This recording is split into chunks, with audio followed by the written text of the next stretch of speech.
Right, guys, special episode.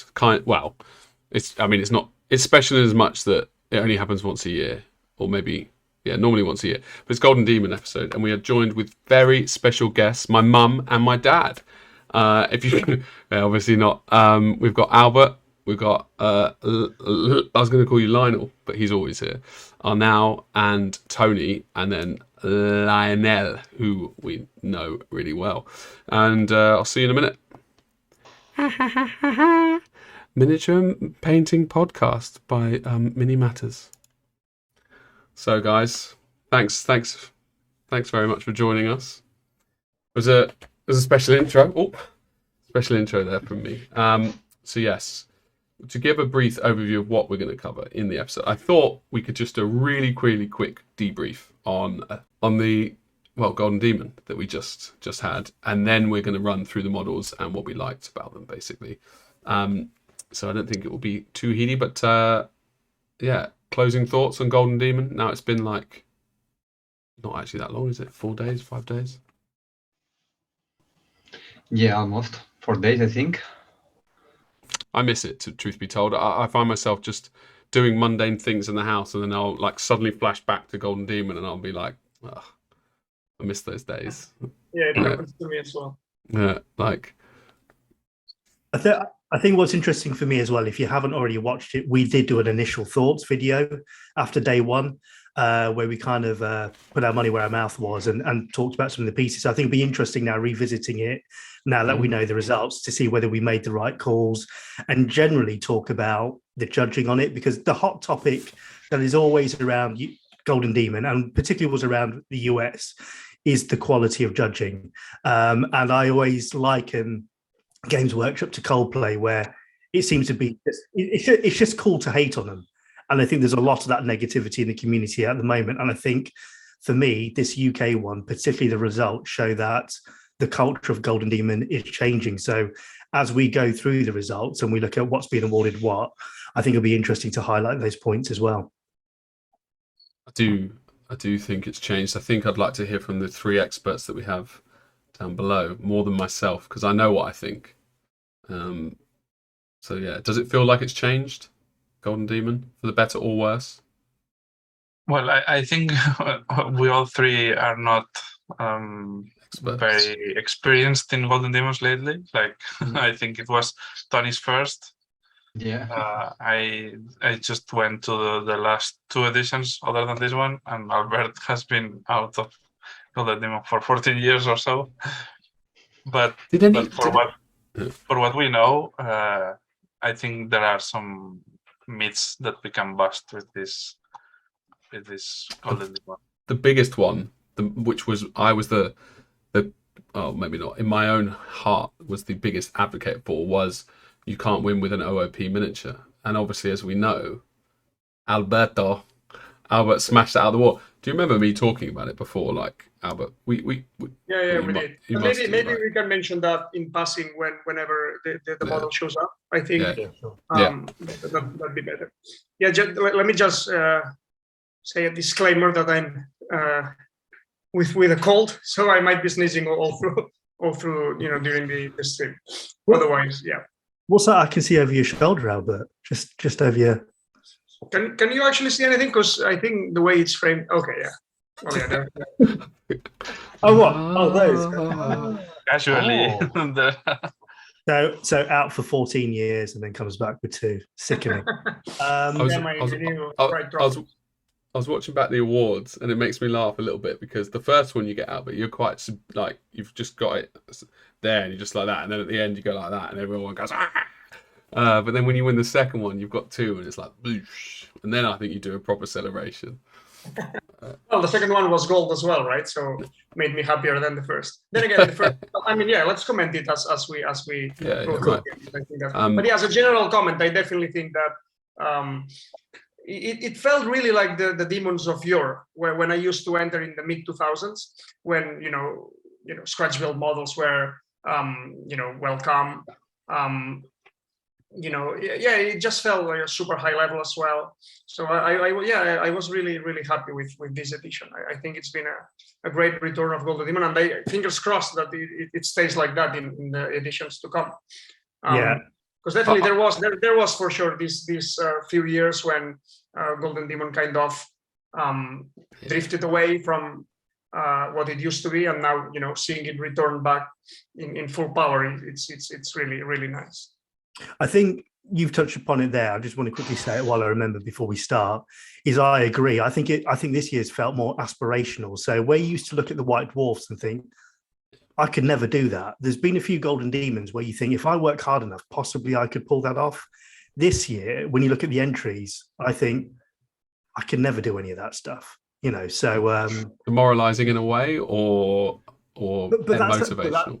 But that's how the old Golden Demons were. They were they were meant to be aspirational, mythical pieces, in a way. Yeah.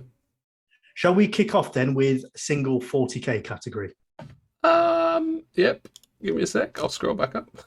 Yeah, I want to say something before we start, because it was my first Golden Demon, and I have to be honest that I were going with a lot of that kind of stigmas of you have to paint truly heavy metal style, about the newest models, about you're not going to see a lot of very weird conversions and all of that. And at the end, it was pretty different from what you have listening all these years.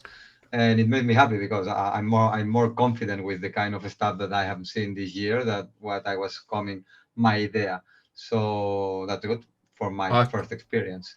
I have to say, I'm really, really happy with the way it went. Like, they are not going to get prizes to risky entries, to something new, to all this kind of stuff. But well, we are going to see now in the entry, so we can go forward. Just was there, because I don't really do the social thing, had there been like a backlash or people complaining about Golden Demon in general? There always is. Yeah, but more so than normal, or is there or is it, has there also been positivity floating around? You mean after the event or before the event? After, yeah. So like post online and what people are saying. Hardly any. I mean, I've read maybe one comment saying that actually it was in the stream that Trovarion did this morning. There was this one comment saying like that he was disgusted about how fake the whole thing was, but it's like the only comment that I've read in this. So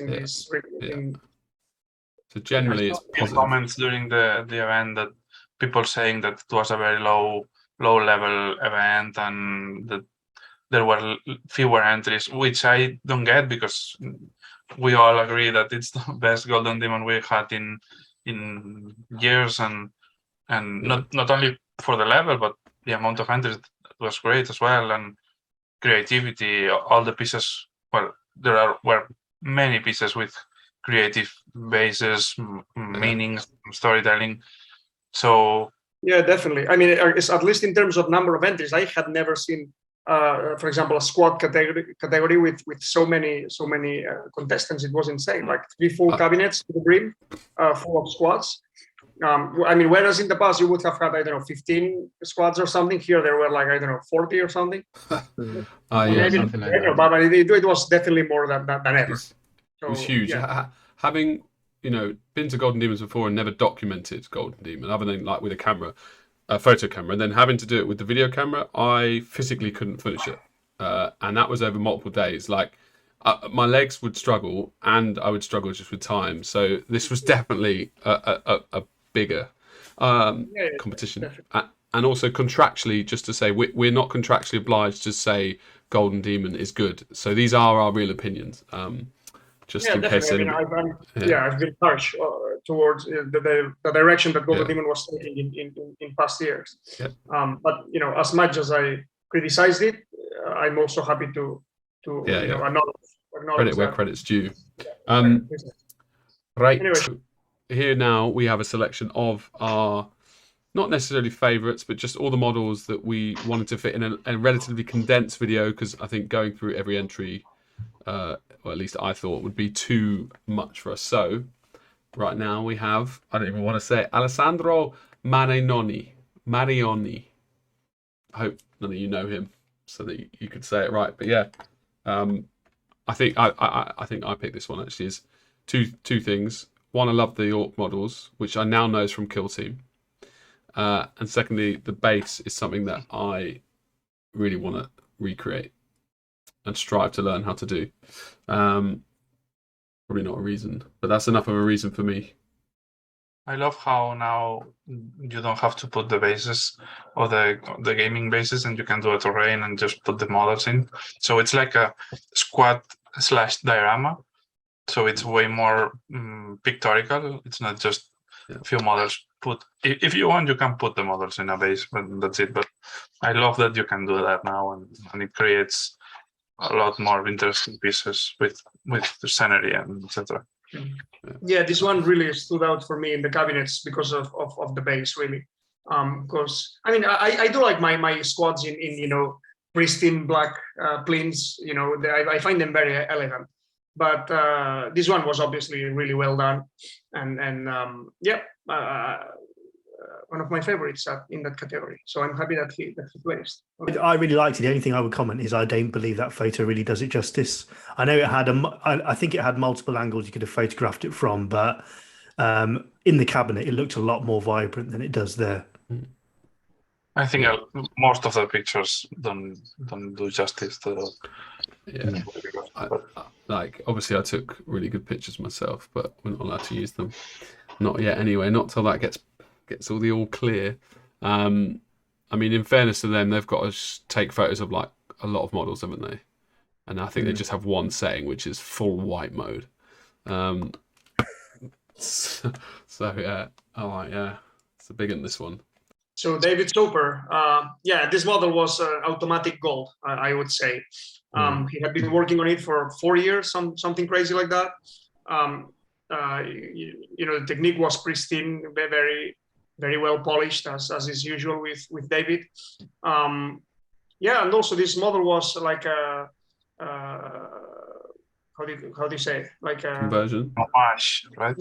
Homage to the old model, right, from his layer sword winning piece from 1990, which was also it's changed a bit, hasn't it? It's like the technique and because that was in the cabinet, the 35-year cabinet. And I've only ever seen it in magazines. Yeah, and I like.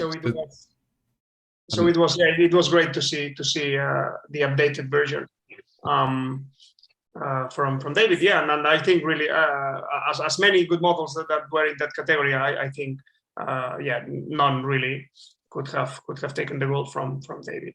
Except maybe one green tank, maybe.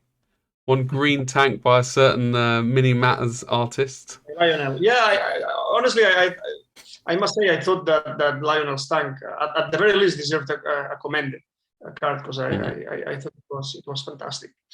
But in any way, back to this model. I think this picture looks darker to how it really was in real life.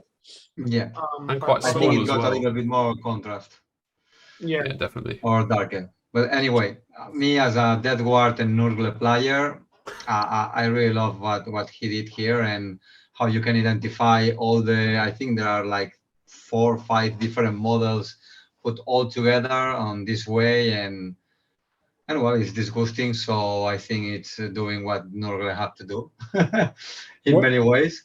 Yes, it was really edge catcher, and you can see that the 4 years that I've been working on it, so more than deserved gold, of course. 4 years is nuts, isn't it? Sad about. Yeah, pretty nuts. Quite a long time, yeah. But it's a very big model as well. Yeah, sorry. What's sad about this photo as well is you don't get to see his stippling technique. If you were able to see it up close, if you go to his Instagram and look at his close-ups, Soper uses a very specific stippling technique that he uses on most of his, which adds a layer of depth and character to his pieces as well, which isn't really captured in this photo. I will say, if you check out our channel and probably like, subscribe, and ring that bell, you'll get no laughs. I was being ironic, but anyway, I recorded this on the 6K camera, and the quality of it's amazing. And that will be released. So if you do want to see, although you just said it's on Instagram, but seeing on video is much, much nicer than seeing on Instagram anyway, isn't it? And we like the views. But yeah, the scale's not caught on this either. the thing's massive, man. Like seriously huge. Because there's that a Land Raider at the bottom. Yeah. Yeah, like. No, it's a Platypus Crawler. I think it's a tank from the Death War. Which is bigger than a Land Raider? More or less. They're quite similar. Is it smaller? Smaller? Yeah, I think so. It's a bit more than a Rhino, a bit more. It's between half a Rhino and Land Raider. Yeah, okay. It's still massive though, isn't it? It's impressive just on a both of them here and I comparing it, and yes, it's smaller. Well played. Yeah. Like, yeah, I don't envy him for doing that. Yeah, it's a fantastic piece. I especially like the rust effects on the bell. Those were really, really nice. Yeah, well deserved. Is he retiring now? Is that right then? So that's him done? No. Okay. Yeah, carry on. I don't think. Next. Yeah, no, ignore that. Don't worry about it. No, he's retired from his daytime job. It's not as a painter. Oh, I see. So we can skip this. No comments needed. Yeah, this was the one I was. Obviously, I hadn't seen the competition, but when you showed me this years ago, Al, but he called you out. I was super excited for that. You know, for the point that it's so old. How old is that model? 29 years, maybe 28 years. It's 4th edition, right? It's from 1990 or something. Yeah, exactly.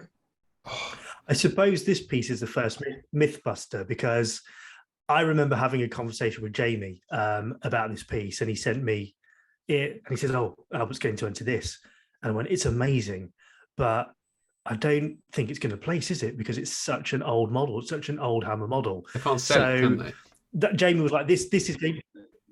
Jamie was thinking this is going to be a real test of how good the judges are, because if there is some kind of sinister motives in play, it's going to be silly not placing this piece because it's not released. So I think for this piece is the first Mythbuster whereby you have to be painting a current model that's in production in order to place.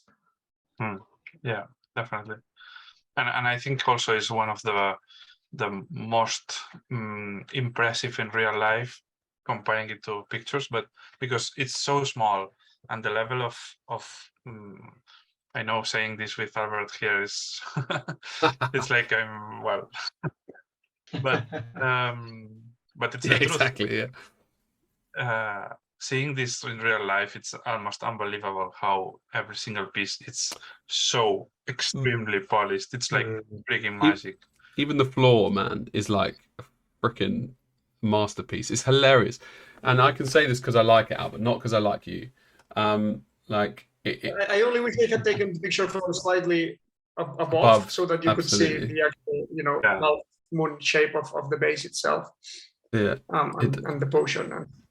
It does lose it. I like the detail of one of the bones have just fall and it's on the plate and not in the base. They give it like this. I don't know, it's a small detail, but I really like this. It's like breaking the fourth wall a little bit, right? Yeah, exactly. Your pieces, and like particularly on that one, when I look at it, the moon on top of the staff, they look photoshopped. Yeah, well, thank God we prove that they are not this time around. When everyone, I know, but when you see them and they're not photoshopped, I just can't comprehend it. You're one of the artists. I would like to stand over your shoulder and see you work, because I just don't understand how your brain works and how it doesn't help. I've been there, right? All that happens is you go, what, and then like half an hour later, something's there. So I think it would be pretty boring. or set up a GoPro over your shoulder, time lapse, and then watch it in fast forward. Yeah, yeah.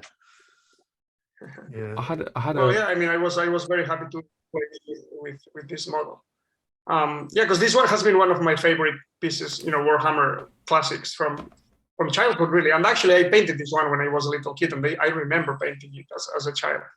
Not even for myself; it was for some kid in my class. So it was great to revisit it. The only thing that I did was do a small conversion, because the original stuff, it has like a bat, kind of like it's got like wings and skulls and stuff. And I thought that it would be more appropriate for a night goblin to have a bat moon. So that's why I replaced that bit. But yeah, I was happy. I painted it a couple of years ago during COVID. So yeah, it was great to be able to finally enter. I'm glad you did. Congratulations. Thank you. And now we know Games Workshop also give awards to models that aren't sold. As I said to you, I'm convinced they're going to make a made to order about this model. In a week or 2 weeks, they'll start selling it again. How funny would that be? We'll see. Wow, I doubt it. This one was probably my favorite squad in Age of Sigmar. I don't quite remember if the paint job itself was better than the others, but in terms of originality, it definitely was the best for me. I mean, I've never seen a squad, fit in a 3 centimeters by 3 centimeters plinth. The placing all the models vertically, it was just genius. And also, actually, there was this comment that I overheard of people doubting whether it was meant to be the same model in movement, like frames of yeah, it also works on that way. But it's not the case, unfortunately. No. But in any case, it's just brilliant. I absolutely loved it.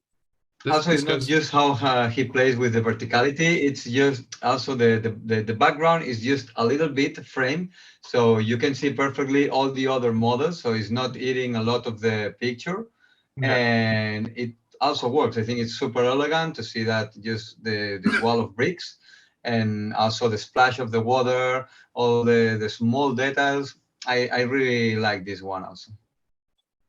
I think I've forgotten what I was going to say, but yeah, I think it's always testament to Golden Demon or the newer vibes, because this could easily be a diorama, easily. But it's a legal squad, right? 3 models is the minimum that you need. So they didn't move it; they left it in unit, and they also placed it. So it does show the air is moving. Once again, as well, for me, this feels like Golden Demons of old, seeing these sorts of entries in terms of that aspirational point. And regardless of what you think about the painting, you can tell it's equally been awarded for its composition, and it's leaning more towards art, isn't it, in terms of giving off a flavor as opposed to just a technical paint job, which is very good on a plinth, which is clean. They've obviously rewarded the ingenuity here as well. And I, for one, am proud of them. This was my selection, because when I looked at it in real life, it oddly somehow has, at least in my brain, has less presence than when I saw it in real life, probably because of the photo, but it did slap me in the face with a bit of the old vibrancy and sort of tight base. But yeah, like Games Workshop-y, but also not too Games Workshop-y, if that makes sense. The model was beautifully painted, but the base was absolutely the main attraction in this one. I mean, it's amazing how perfect everything is, and details, small things, and obviously the model, it, although I think it's converted a little bit as well. But the base, it's something new to discover, and you kind of dive into it and see stuff, and both with the color palette and everything, it works perfectly with this greenish ambient that he gives to its pieces. I loved it. I mean, I loved it. This model seems to be entered quite a lot as well. It seems to be a popular entry, and there was at least one more version of this. I think it was 3 more versions of Lord Crack. So 4 in total. And in previous years, and I may have got this wrong, but I'm sure in previous years, one's won a sword, has it, or at least a slam priest? Yes. What's his name? MK Paints, perhaps? Maybe not. Well, anyway, I met the guy actually at this Golden Demon. He was there, and the one he did was also fantastic. Yeah, I think it was on the same model, maybe some conversion or some other slam, because this model was released 1 year ago, or 1 year ago. No, it was a slam, but it was a different model. Like the whole base was much smaller. Okay. Well, anyway, this model is one of the classic draws from Mark Gibbons with the slant all like a mummy. It's a very important character. Yeah. So when they release this model, people goes crazy, and I think it's super beautiful. I painted one of them just a few weeks ago. It's crazy to paint because it's full of details, and also the work that Chris did with the slant and making like a teenager Lord Croc. I think it works pretty nice and was really interesting. Definitely. I mean, it was one of my absolute favorites from the show. Like everything that Chris does, actually. But I mean, as Arnau mentioned, the finishes that he achieves with everything he does, and the basing and the water effects as well, because it just looks so well done. It looks so realistic, and it's very hard to do waterfalls, for example, and have them look realistic. Usually they look very cheap, if you use cotton threads or stuff like that. But in his case, it's just perfect, and the base, it looks like machine, with the perfect edges and everything. Yeah, it looks so good. Yeah, beautiful. He is the resin expert. The level of care. He is for sure. Yeah. And the color schemes as well, they just work together so well. I mean, the bright green for the frog, to make it pop from the rest. I mean, it's a very subdued, muted palette that he always uses, almost pastel colors sometimes. Yeah. But flatter as well, it's more of a 1/6 scale kind of painting, like used in props and stuff like that. But he just does it so beautifully. Yeah, it's completely deserved award. Gold demon for Chris. Just realised he won 2 golds, didn't he? Was he the only one to win 2 golds in this competition? There was the Spanish guy as well who won in large 40k and squad 40k. Yeah, Alfonso. Yes. Yeah, Alfonso Tovar. He also won. Okay. So Chris was the only one who won 2 golds and a sword, though. Yeah. That's a joke, obviously. Like is he? Because I can't just from a technical point of view, right? To get this level of smoothness, like, is he doing loads of glazes and keeping it? Because the tightness of all of it reminds me of you, Albert, at times. But then he doesn't do the transitions. He does. They're very solid, aren't they? Really. I mean, he does transitions when he needs them, but he's. I mean, I don't know how he works, but definitely he works probably with more diluted paint and because how he achieves his looks, it's like almost soft and transparent and has some real likeness to the skin and to the materials. So it feels like he paints a lot with I don't know, filters, washes. I don't know how to say it, but realistic approach to the materials and not a pictorial. Yeah, exactly. And that's in France they use this way of painting as well. Like Benoit Menard from 11 Models, he also kind of uses this. They start with the light undercoat and then they work, with transparent layers. It's a very different way of painting, but man, the results are just fantastic. That's what I mean. The contrast from everybody else, it is very different from everybody else. There are at least from me, as a normal person. But to me, this is Chris winning, regularly winning as well. Is another of the Mythbusters. You don't really have to paint in the heavy metal style to win at Golden Demon. Because this is like as far as you can get from edge highlighting, Space Marines, and yet he keeps, winning. So it's I believe another of clear Mythbuster as well. But you don't need to paint in the heavy metal style. All you need to do is finish your models perfectly. Yeah. Anyway, I think we should move on to the next model. I only lingered there because I liked it so much. I've got this in ultra high definition 6K that will be released soon, but this photo does not do the smoothness of this at all. When I was watching and editing those videos of this, I was like, "Whoa, that's a rather large, well finished model." Yeah, it is. I mean, I wouldn't really call it smooth because there was not really that much blending. This is the heavy metal style. What I would call is sharp, because I mean the precision of the highlights in the edge highlighting, and I mean it's just you in that style you cannot possibly paint any better than this. It was absolutely perfect. And that's also a good point, because in the what we were saying earlier in the other figure from Chris Clayton, this was in the table for a lot of people for the Slayer sword, for the absolutely crazy heavier metal style, polished to the limit, and still had silver. So it says that they are not focused on heavy metal style, because if they did, this is the best you can do in that style. So this should be absolutely a Slayer sword or gold, but it wasn't, and that's also, I think, part of the myth busting of the other entry. Yeah, but I mean, and the funny thing is that this guy Dave Perryman, he used to be a heavy metal painter, and he's the guy who painted the box art of this model. So you know, what work he doing. You must love the model. But man, this one was really, it was freaking crisp, man. I couldn't believe it. And he plays gold as well in small scale. The same guy, Dave. With the Elder jet bike, because that couldn't have looked more. Oh yeah, Raider. Couldn't metal have, as well, right?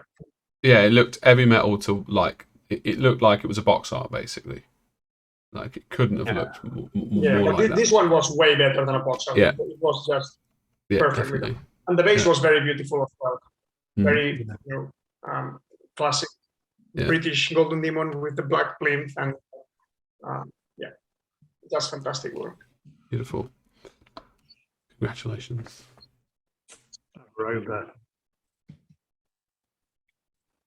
I love this one. I love the colors, the transition, how David makes his way of lining, and also we are again a little bit far from the heavy metal style, and also he is in bronze, and how it makes it works. I think all the colors that, if you look at the model, at the overall, you find a lot of different colors and how they combine and how smooth they blend one with each other. I think it's super beautiful. Another of the one egg catcher that you get when was in the cabinet. Yeah, this model is freaking huge. So it's even more commendable that he achieved so higher level, because also I think it's way more refined also, and it's very, very well polished as well. And the ornamentation and the base, it's awesome. Also, the model is one of the best things games were released in a while. So yeah, definitely, and the lighting as well. This kind of theatrical lighting, almost, right? Yeah, sitting on the chest, plate on the central part. Beautiful piece. Yeah, I think the only thing I would say. Yeah, I think the only thing I would say is the palette choices is very far from what you'd see from heavy metal or any of the GW box art. So normally, if they were looking at that would go against it, but obviously it hasn't. I was speaking to David. And he was like a kid with his excitement before and after he got his award. Like it was his first golden demon ever, Yeah. And it was the first time he entered, so he was over the moon to have placed and fetch his first demon statue. I'm super happy and for him. Well deserved result. I agree. This is your one, Lionel.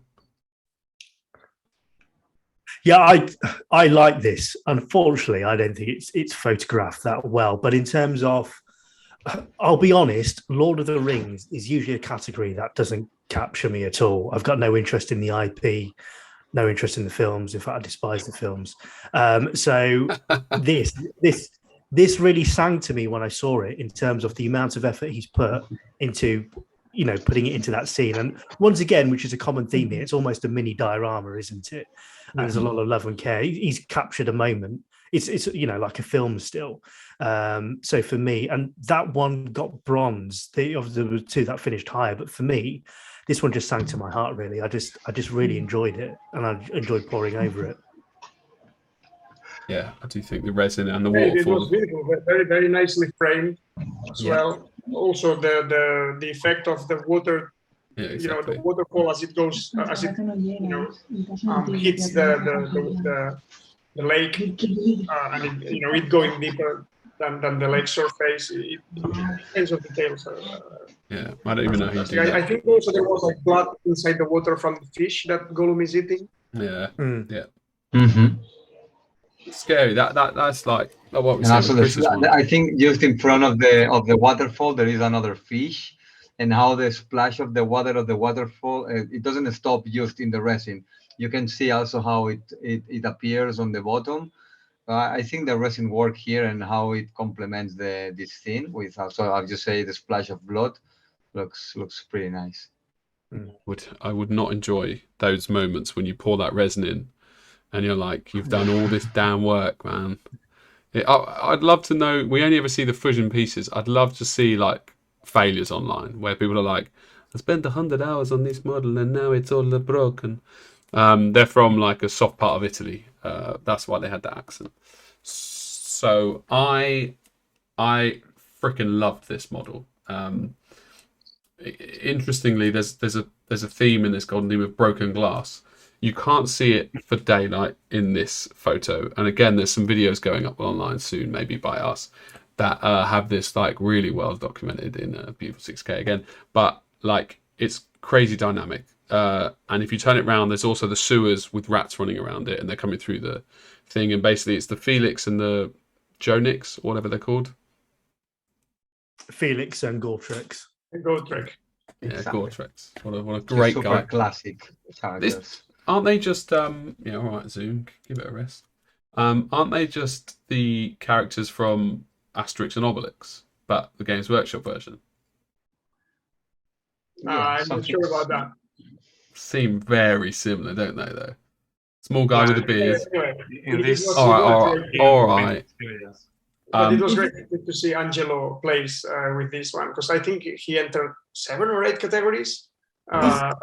He got like commended or pins with At all that of them. level, were they all this level then? But isn't this the individual? Well, he did say that he was not happy with any of them. He did tell me when I spoke to him. Okay. But yeah, it was great to see him play with this. I think it's a very classic, almost like 90s diorama. But yeah, very dynamic.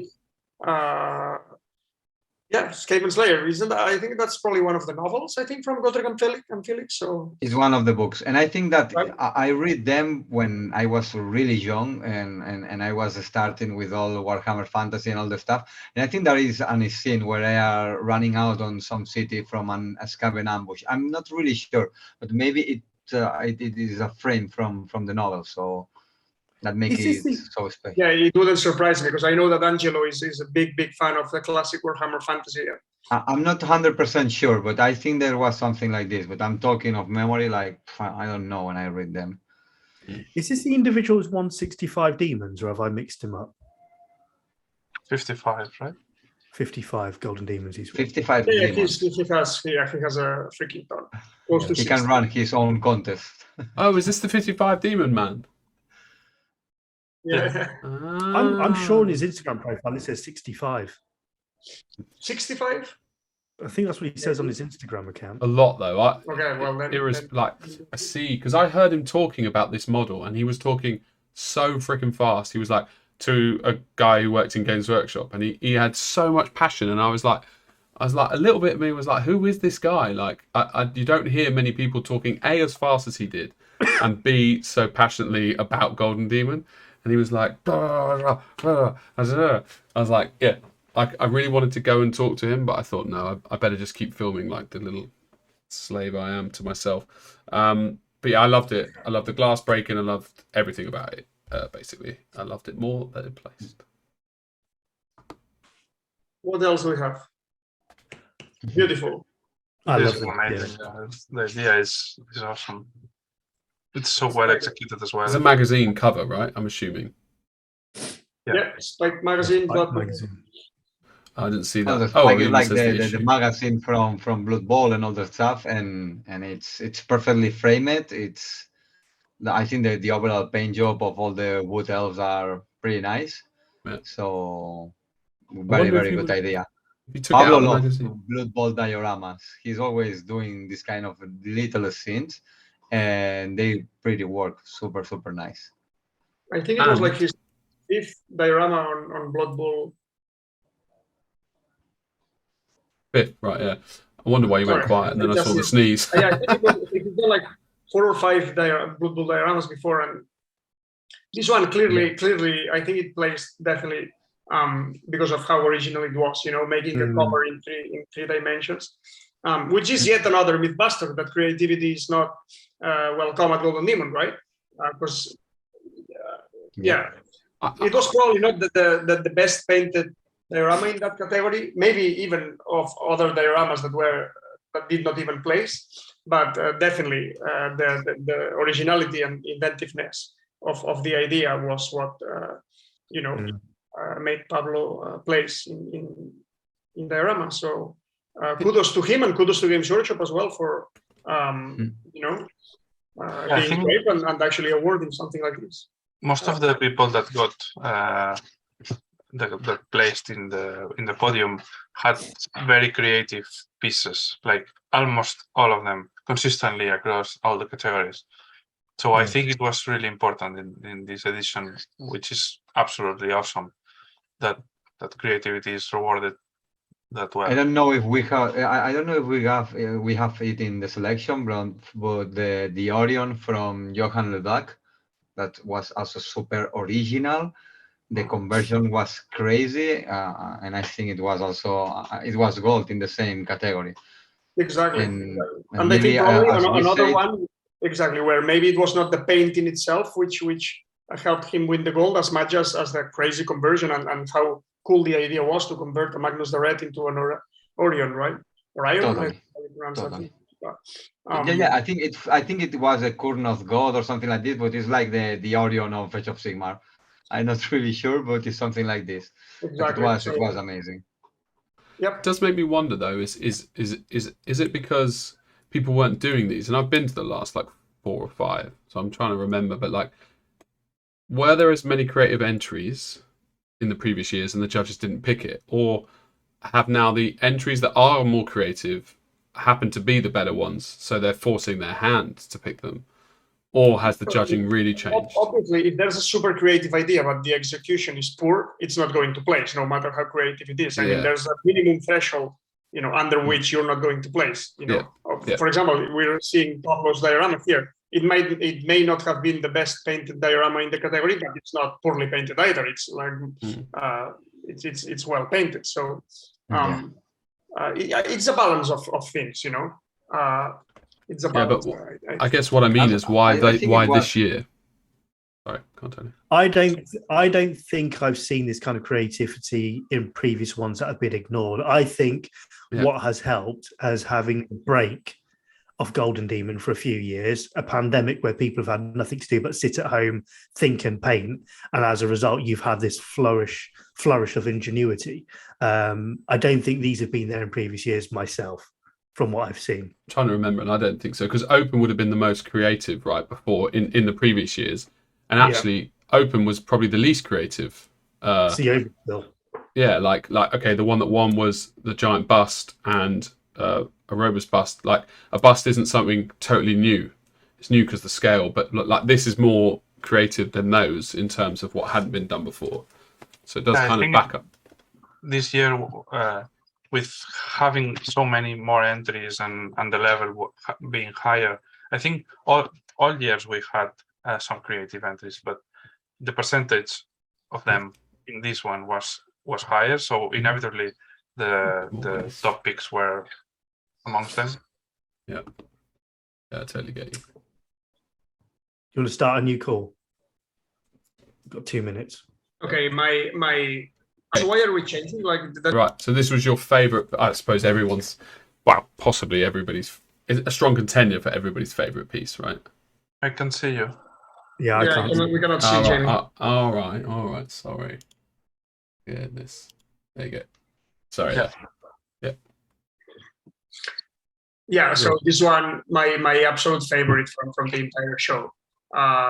From the moment that I saw the pictures, even before we got to the venue, I was like, this guy has to win Slayer Sword with this, because it just looked so freaking amazing. And then in hand,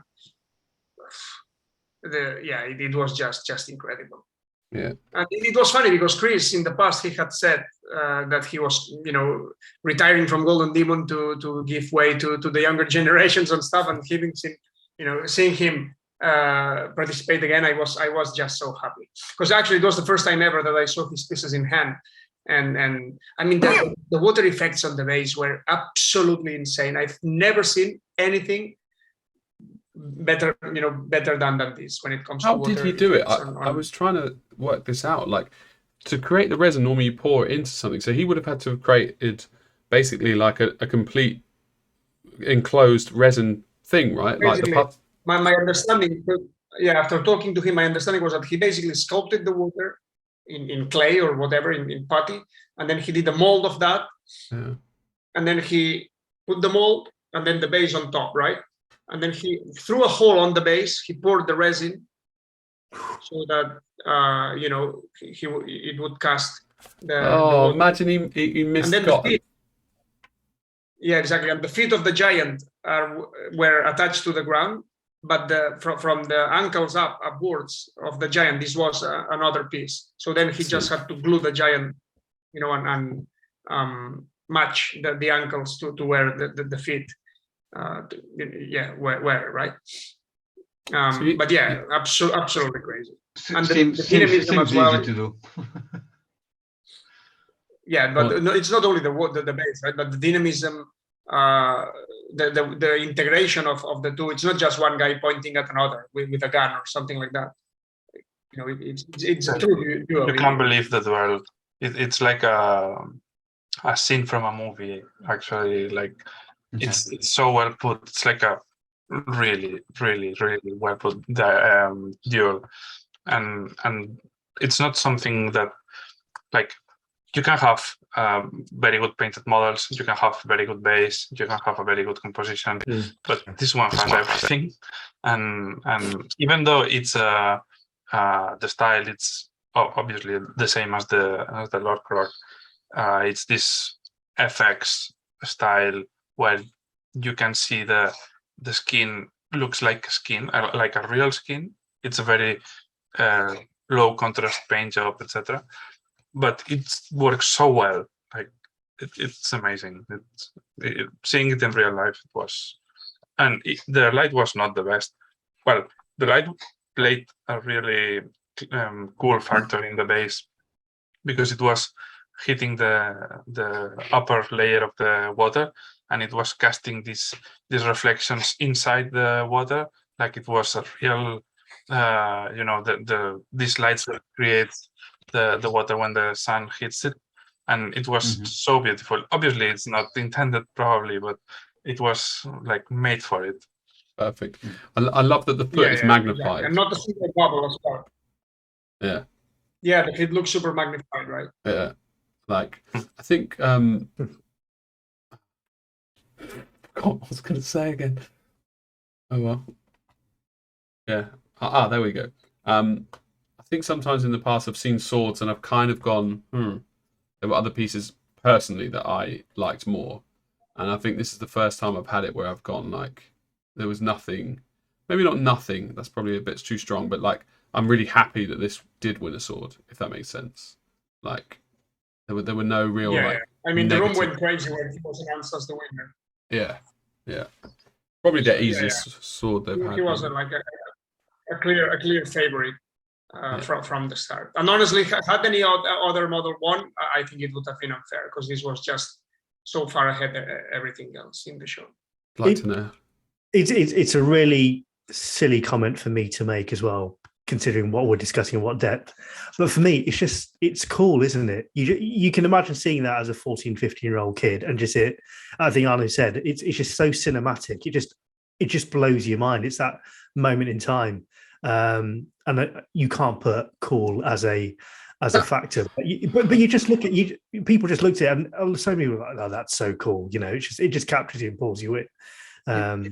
Yeah, For me, it reminds me a lot this kind of figures. I think Arnau or Albert said that the props for cinema or the see the show collectors, that they release very big models or are painted like true materials are, and you got these typical scenes like, I don't know, Superman against Batman that you have all put together and looks pretty nice. It's one piece that well, I think we say that there in the show when I was talking with Arnau, that it's one of the pieces that I want to have in my house to take to have the chance to look at it every day, because it was, as you say, it's cool, it's super cool. I mean, it's a fucking giant killing a sea monster. So exactly, and the attention to detail as well, because in these pictures it's hard to tell, but there were like tattoos all around.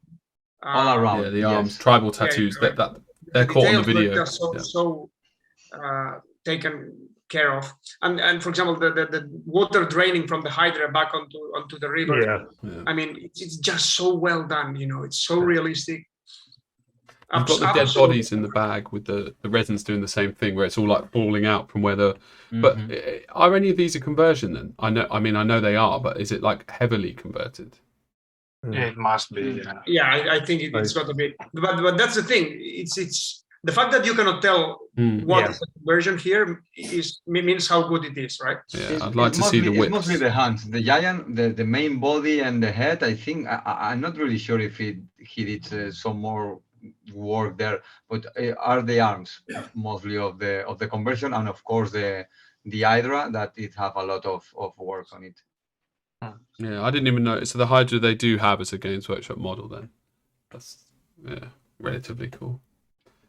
Another homage, isn't it, to the old Mike McVeigh, I guess. I mean, Space Hulk is a Space Hulk, so actually the scene, but it does feel very...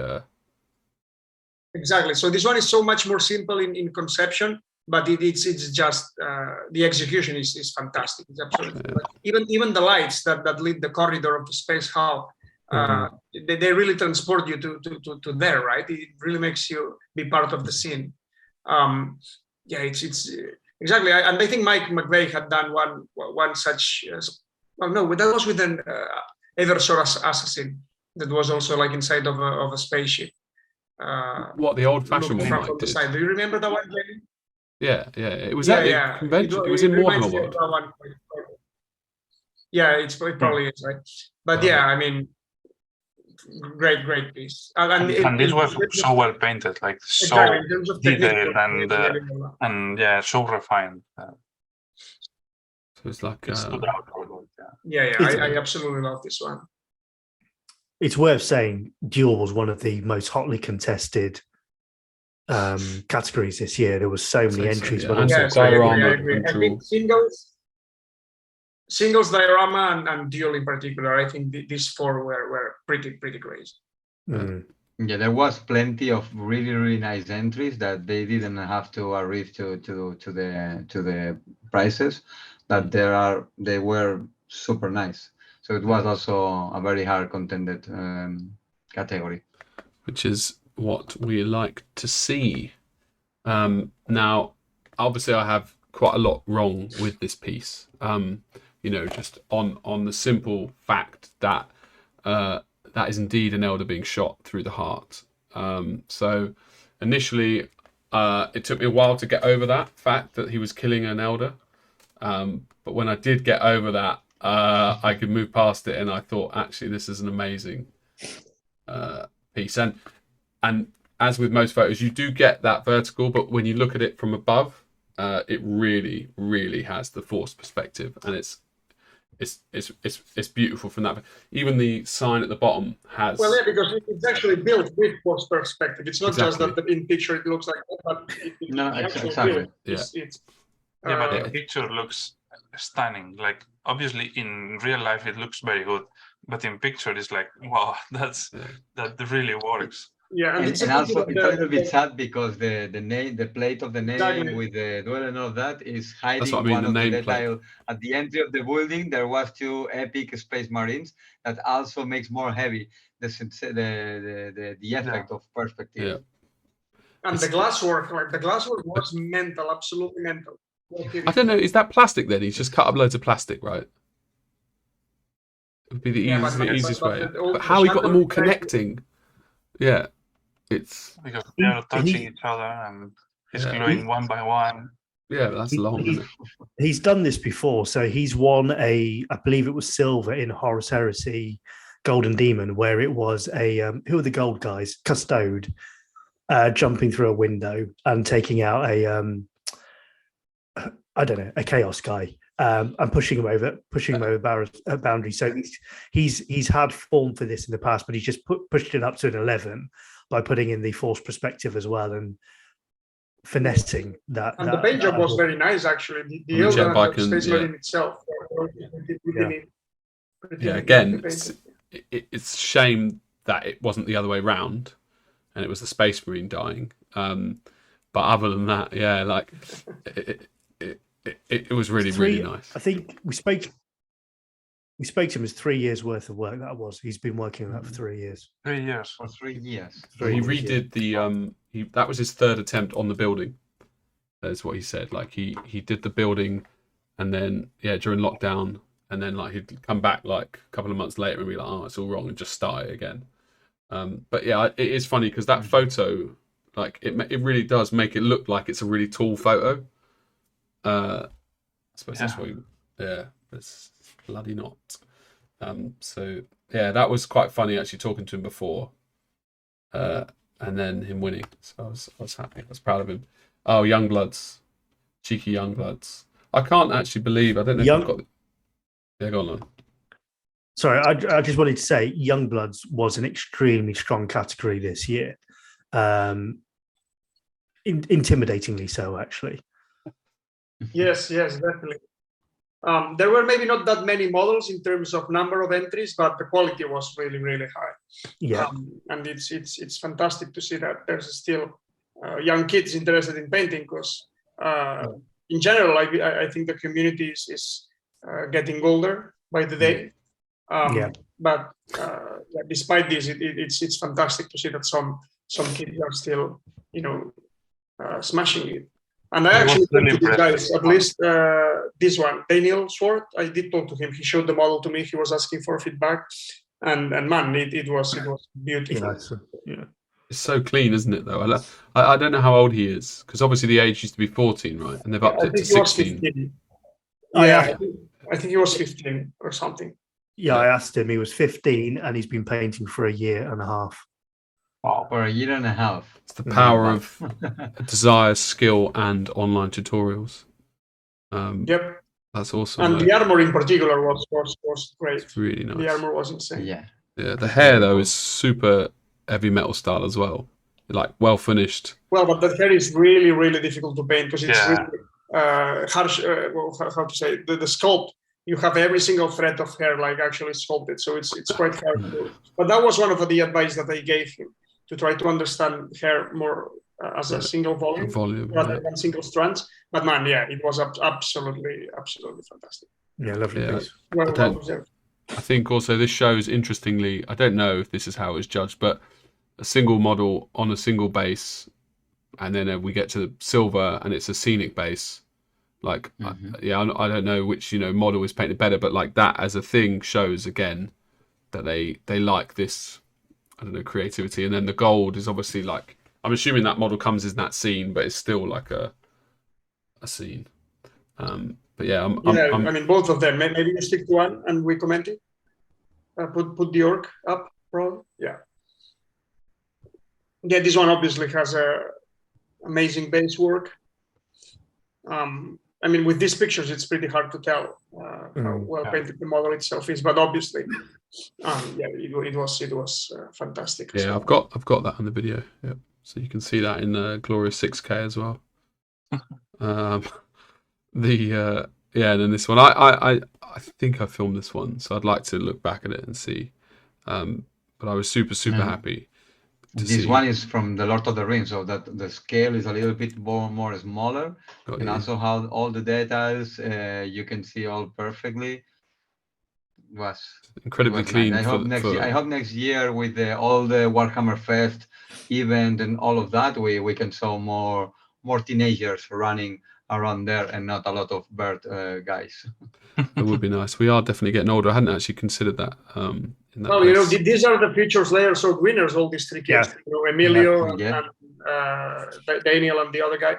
Because lots of sword winners, we started as winning Youngbloods back in back when we were children. So if these guys only stick to painting, I'm sure they'll do great things. Yeah, I remember growing up, Youngbloods category used to be absolutely full to the brim with uber excited painting nerds. Tom Hughes, Dom. Yeah, stunning, crazy piece. Maybe Arnau, you can comment this one. Well, you know how I loved it. For me, obviously this was not in the Slayer Sword contention, but for me it was the piece that I would take home. Obviously, Chris Clayton's was my favorite in the competition for the Slayer Sword, but this one was probably my favorite overall because I love Tau as well, so that plays a great factor. But the sculpture is amazing, and the paint job it suits so well.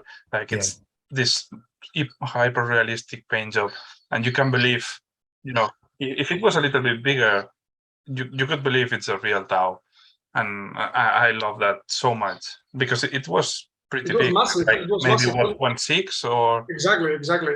Yeah, big man. It was really big. And very, very big. Yeah, Tau are very small, so probably if it was a 1.3 or something like that, it would be real life 1.1. Yeah, so, it was massive. It was digitally sculpted by himself. And the funny thing is, this guy is not even a painter. He has painted like only a handful of models before, so he basically, learned by doing on, painting this one. But painting painting a bigger scale isn't easier. Like it's similar in. No, not at all. Yeah. I think he has some experience, perhaps painting military modeling, tanks and stuff like that, and you could actually tell on the armor because the weathering effects and chippings and scratches and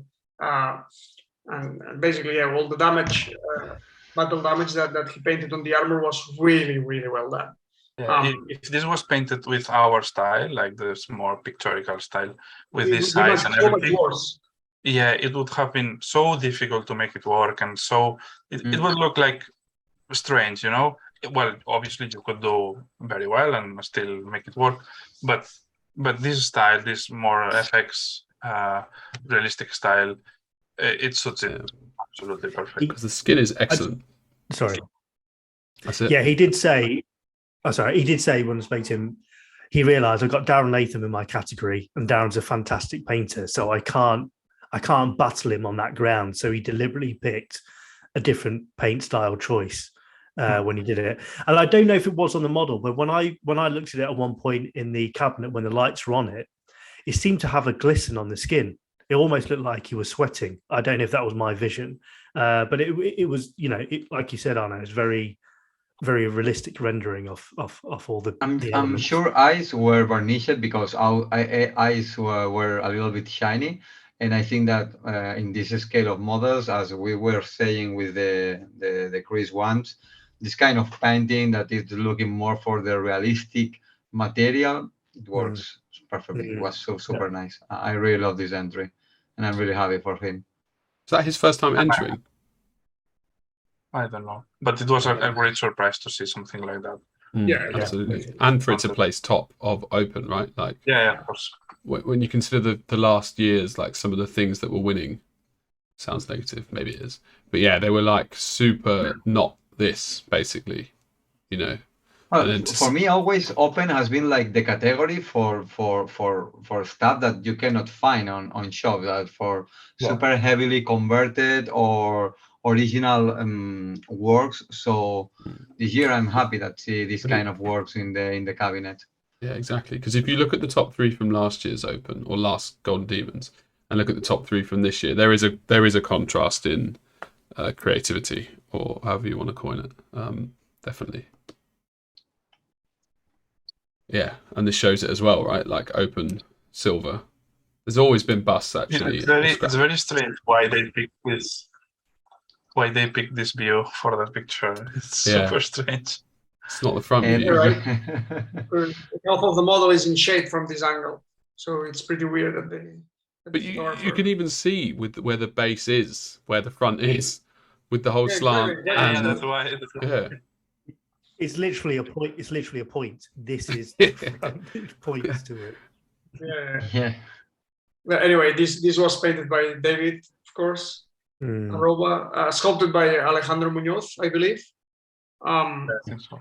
Yeah, a fantastic piece. I mean, Stormcast are cool, but when you see them in this size, right? Can they get any cooler? Yeah. I also like the pose. Oddly, like every Stormcast I've ever seen in model form or art form is just maybe there's an artwork like this and I just don't see it but they're always doing some mad dynamic thing, and they don't look that big, and I know they're meant to be quite big, right? Like intimidating. They're basically just Space Marines in Sigma. So like this portrays that for me, that it is quite a big model that I wouldn't want to get in a scrap with or person. Yeah, and the texture work in here it's stunning. Is that painted or is that on the model? It depends on which one. I think it has some textures sculpted, but there's a lot of textures in the entire model. So yeah. Also, the work on the non-metallics, the brightness of the helm with a little bit of orange, red, very close to the hair and all of that. I think when we're talking about Tom Hughes booth, that it was more like a prop painting, and here is all the opposite. It's like a full illustration painting, looking for the light on the focus of the miniature. I think it was super nice. I really love this model since the first time I saw it. And I'm not really fan of the Stormcast because I play orcs on Sigmar. But anyway, it's a super nice paint job, and it's cool. The cut of the bust was also very, very original because you don't see like this diagonal very often with the plane. Yes. Well. Even in this side of view, it works, but in the front one looks pretty nice because all the back works perfectly to fit the model. To frame the model, right? Yeah. To frame the model, exactly. Next, Jamie.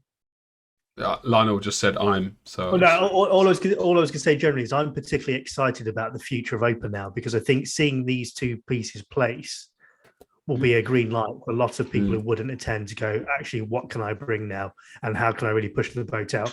I think Open competition in the future is going to be the one to watch. It's going to be the most exciting category. I think in the UK one, Eric Swinson win some award with original US. Big size Mephiston. Yeah, US, and that was his name's gone completely. Joaquin Palacios, the sculptor. Joaquin, with Mephiston. Jamie, we've lost the main. Yeah, I put us back because we were given some I wanted to get the emotions that we were going on, do you know what I mean? However, what you will realise is I've randomised the art gallery, so going back to models we haven't done will be well, there you go. So yeah, this is I think I threw this in because of all the vehicles that I saw, I felt like this was the only one that I could actually say, oh shit, okay, Sopas. This was the other one other than Sopas that I thought, yeah, that is really, really well refined and well done. Because it's less vehicle-y, like it's more figure, It's a bike with there's an orc and some Gretchens or something. Yeah. So yeah, it has a lot more potential to do more stuff rather than just a tank. That it's really cool, and you can do a lot of traditional modelist techniques and it's awesome also. Yeah, but of course, if you have figures in a vehicle, then it's easier to make it more appealing, I think. Yeah, agree. Hold on. This is Mr. Keys. Speaking to Keys before, John. Mr. Keys, as if I know him. Yeah, he was like, yeah, I've kind of not really. He was pretty sure he wouldn't do anything, and obviously he came away with 2 trophies. So I just thought I'd give a shout out to just say I was happy at that for him, because he had a long time out as well. I think this might even be his first Golden Demon, or second or something. So yeah, I was pleased for him. So I just wanted to give that shout out. And Maxime Penund. Maxime Penund, yeah, this one was definitely a standout from the category. He deservedly took gold with a fully scratch build Nurgle Orc. That, interestingly enough, he had sculpted 12 or 14 years ago. And he had it, laying on his desk for all this time, and then he only decided to take it up now for Golden Demon. This model is crazy. It's absolutely crazy. To begin with, it's tiny. In these pictures, it looks like it may be 54 mil or even 75 mil in terms of the proportions of the anatomy and stuff and the level of detail. But he's actually posted a picture on Instagram before, and this is smaller than a Space Marine. It's smaller than a Primaris. Yeah. Absolutely mental. The level of detail, like on the face, and not just the sculptor, but the paint job as well. It's amazing. It's incredible. Yeah, absolutely incredible work. And I think in this model he tried to focus a lot on textures and materials, because there's lots of leather, true metallics as well. Nothing else could have won this category. This was absolutely. It's very interesting in this case, because in comparison to your entry, to your Goblin, you both have a really detailed style, but in completely opposite ways. Like your style, Albert, is absolutely 8K painting with the highest. You can see like the separation of materials and everything. It's so clear. And in this one, it's another kind of detail. It's like a detail that you cannot see, because it's like it's just well integrated into the extremely small that you cannot distinguish between things. It's so obviously materials, etc. Yes, but on the face, the amount of detail, you could probably enlarge it and it would feel natural as well. Yeah, the wow factor is really the size of it, I think. Obviously it's incredibly done, but the fact that it's so tiny, when you see it in hand, it's just mind-blowing.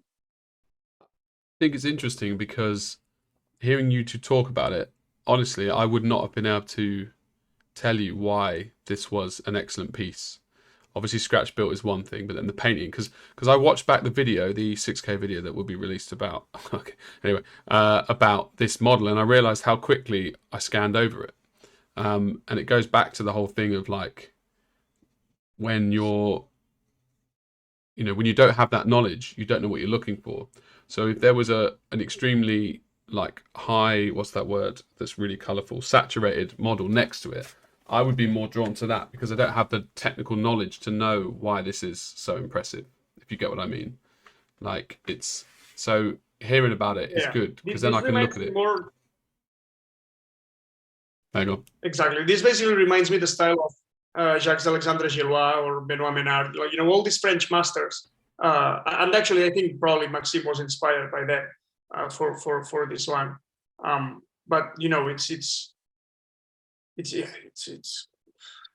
reminds me a lot of the classical winners from the mid 2000. Exactly. Full something new. All this way that I suppose there was these French painters, but how they put this very soft greens with the pinks, with the blues of the lips, the reds and magentas of the tongue.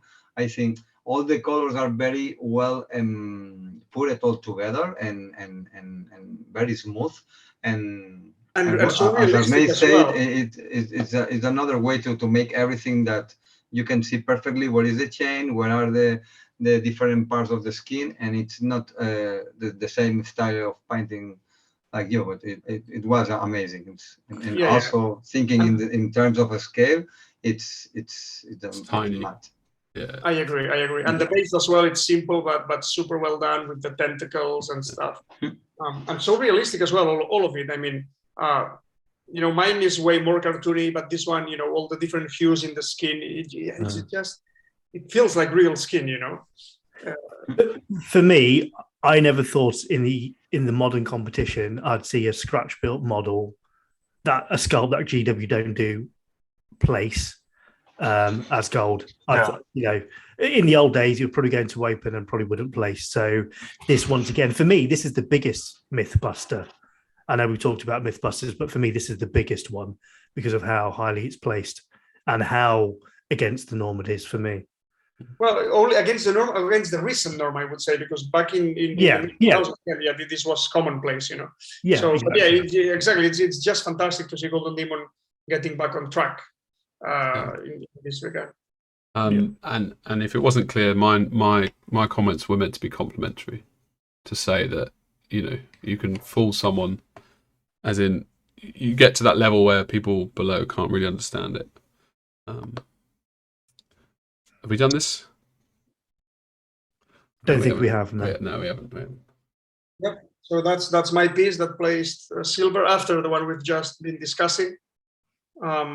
Essentially, what I wanted to do here, just some background, is the Night Goblin Shaman that we saw before, that I did for AOS. I wanted to do the counterpart, right? So have a another Bad Moon clan kind of grot in this case, with similarly painted skin tones, with the red nose and so on. And then I was inspired by Gorka Morka for the base, in a desert-like scenery. And then I just did some conversion on it as well to try to, give it this sensation of wind blowing in the desert. That's basically what I tried here. So I was happy to place. It's hilarious that the rocks are so nice because they're rocks, and yet if you look at them right, you're like, man, they're really nice. You don't often get rocks that nice. I just realised as well, how we were... Oh, go on, Lionel. Sorry, I think we got a delay, which is why we're talking over each other. I did want to say, for me, out of your two entries, this is the one that I love the most. I just love the colours that you've used in it. It's Sorry, Jamie. That's fine. I was going to say, base model. I've forgotten. It will come back to me in a second, though. Someone else say something while I think about it. What I admire from Albert and Chris Clayton and a lot of the entries in here is that you can barely see where the conversion ends and the model, the real model starts. They are so well done and so well taken care of, and in this case, it's the same. You can feel like it's just one model, and it has kit bashing, it has sculpting, and I love that. I really love that. Yeah, it's a powerful piece, man. No, I agree. think so. For something so small, again. I love the small Pokemons on the base. I love to see all these small critters and beasts, and they're in plenty of the entries. And there's a third one on the back that people. Yeah, there is a third one hidden there. So, but yes, I'm also agree. I saw the green, all the parts that you put in Instagram. I think when you started the project, and it's super nice how to see what is behind the painting, because when you see this kind of conversion, as Arnau said, it looks like this is a commercial model. And when you see all the I think the head is from metal part, also the weapon, the stuff is from the shamans from Age of Sigmar, etc. And how good it can work, this kind of conversions, it's very, very beautiful. Hands are hand sculpted. What can I say? Congratulations! It's incredible. Yeah, congratulations. Only the hand on the staff hand is sculpted, because otherwise it would be way too small in comparison to the other hand. Because the other hand is from one of the rebel grots from Gorka Morka, and then the original hand on the staff was from the Shroomancer goblin, right? But yeah, it's so much smaller, and it would have been super weird. So I sculpted the hand.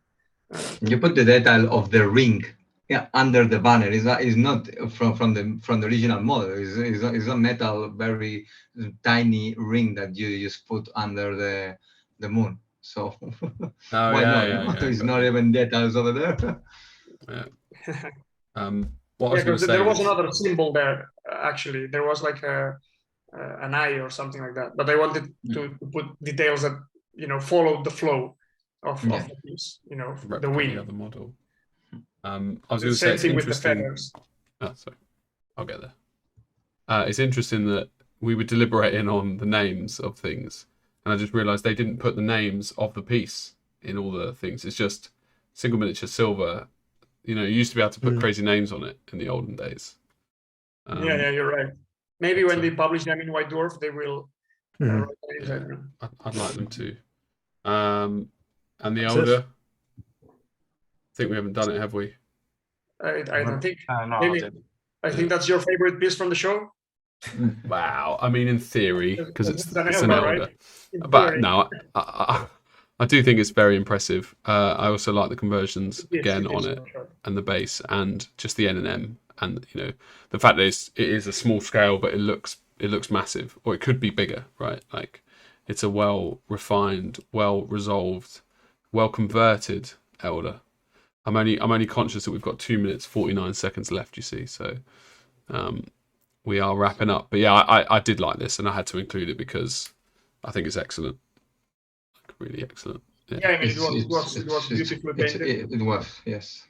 Yeah, I think also doing non-metallics in color, it's a lot more difficult than making it in silver or gold, depending on what side you are on. But doing it in blue or red or green, etc., it's very easy to make it look like it's plastic instead of metal. And in this case, you can't believe it's. I mean, in the pictures, even you can ask yourself if it's this metallic paint or not. So it's really well done. This chameleonic painting that made this kind of effect of metal. Yeah, indeed. With real chrome, as it were. Yeah.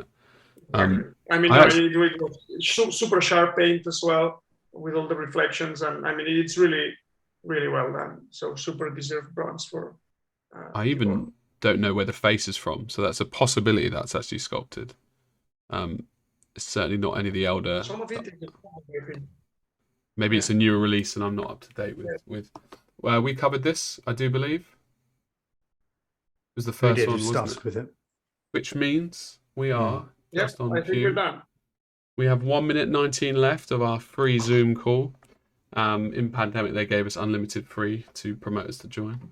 Guys, thank you very much for that. Whatever it was, hour and a half probably, and obviously longer in real life. It's a pleasure. Yeah, I think for me the summary is the takeaway is Golden Demon is changing. There is clear signs that Golden Demon is changing, and I think next year in the future it's going to look very different, and it's going to be an exciting competition again. I think. Yeah. We'll be there. I see a lot of hype in the social media, so I think next year is going to be a blast. Yeah. Let's hope we get tickets. Ooh. Awesome. Yeah, no, they've stopped that probably. Hope. Yeah, and if you made it this far, thank you very much, because that's a long slog.